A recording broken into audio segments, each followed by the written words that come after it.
ইরানকে কেন্দ্র করে মধ্যপ্রাচ্যের সংঘাত এখন বিশ্ব অর্থনীতির জন্য এক মরণ ফাঁদ। তেহরানে চলা সামরিক যুদ্ধের ফলে নতুন করে জ্বালানি সংকট আর খাদ্য ঘাটতির ধাক্কায় পড়তে যাচ্ছে পুরো বিশ্ব।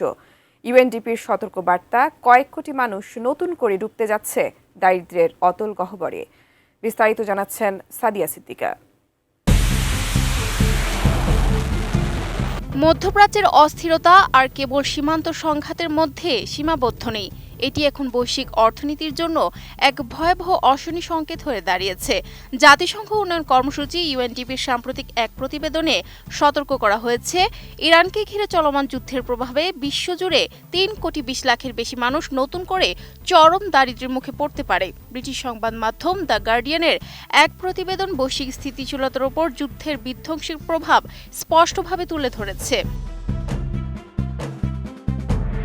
ইউএনডিপি এই বর্তমান সংকটকে বৈশ্বিক অর্থনীতির জন্য একটি ত্রিমুখী ধাক্কা হিসেবে অভিহিত করেছে। সংস্থাটির মতে, জ্বালানি সংকট, খাদ্য ঘাটতি এবং অর্থনৈতিক প্রবৃদ্ধি কমে যাওয়ার সম্মিলিত প্রভাব এক ভয়াবহ পরিস্থিতির সৃষ্টি করেছে। যুক্তরাষ্ট্র ও ইসরায়েলের হামলার পর গত 6 সপ্তাহে জ্বালানি তেলের দাম উল্লেখযোগ্যভাবে বৃদ্ধি পেয়েছে। বিশেষ করে ইরান কৌশলগতভাবে অত্যন্ত গুরুত্বপূর্ণ হরমুজ প্রণালী বন্ধ করে দেওয়ায় বিশ্ববাজারে তেল ও গ্যাসের সরবরাহ মারাত্মকভাবে ব্যাহত হচ্ছে। দেশের মানুষকে প্রতিদিন সুরক্ষিত রাখার প্রত্যয় নিয়ে এলো সেফ রাউন্ড সুইচ। এই জ্বালানি সংকটের সরাসরি প্রভাব পড়ছে সার উৎপাদন ও বৈশ্বিক নৌপরিবহন বা শিপিং খাতের উপর, যার ফলে উন্নয়নশীল দেশগুলোতে খাদ্য নিরাপত্তা এখন চরম ঝুঁকির মুখে।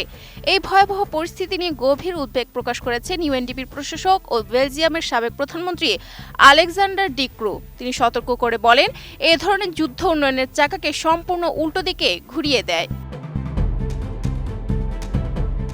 তার মতে, যুদ্ধ থেমে গেলেও এর অর্থনৈতিক ও সামাজিক প্রভাব হয় অত্যন্ত দীর্ঘস্থায়ী। তিনি আরও উল্লেখ করেন, এই সংকটের সবচেয়ে উদ্বেগজনক দিক হলো যারা দীর্ঘ প্রচেষ্টায় একসময় দারিদ্র্য থেকে বেরিয়ে এসেছিল, তারাই আবার নতুন করে দারিদ্র্যের অন্ধকারে ফিরে যেতে পারে।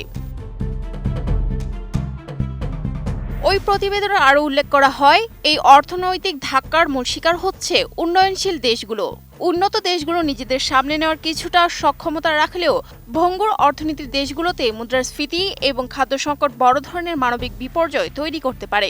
সার সরবরাহ ব্যাহত হওয়ায় কৃষি উৎপাদন হ্রাস পাচ্ছে এবং আন্তর্জাতিক শিপিং খরচ বেড়ে যাওয়ায় আমদানি নির্ভর দেশগুলো বিপাকে পড়েছে। জাতিসংঘ মনে করছে যে ইরানকে কেন্দ্র করে সৃষ্ট এই সামরিক সংঘাত এখন আর কেবল অঞ্চলের ভূরাজনীতিতে সীমাবদ্ধ নেই, এটি বৈশ্বিক দারিদ্র্য বিমোচনের পথে এক বিশাল অন্তরায় এবং সামগ্রিক অর্থনীতির জন্য এক চরম হুমকি হয়ে দাঁড়িয়েছে। সংঘাত দীর্ঘায়িত হলে বিশ্ব এক নজিরবিহীন দারিদ্র্যের মুখে পড়বে, যা কাটিয়ে ওঠা আগামী কয়েক দশকের জন্য বড় চ্যালেঞ্জ হয়ে দাঁড়াবে। Sadia Siddiqa, ATN news.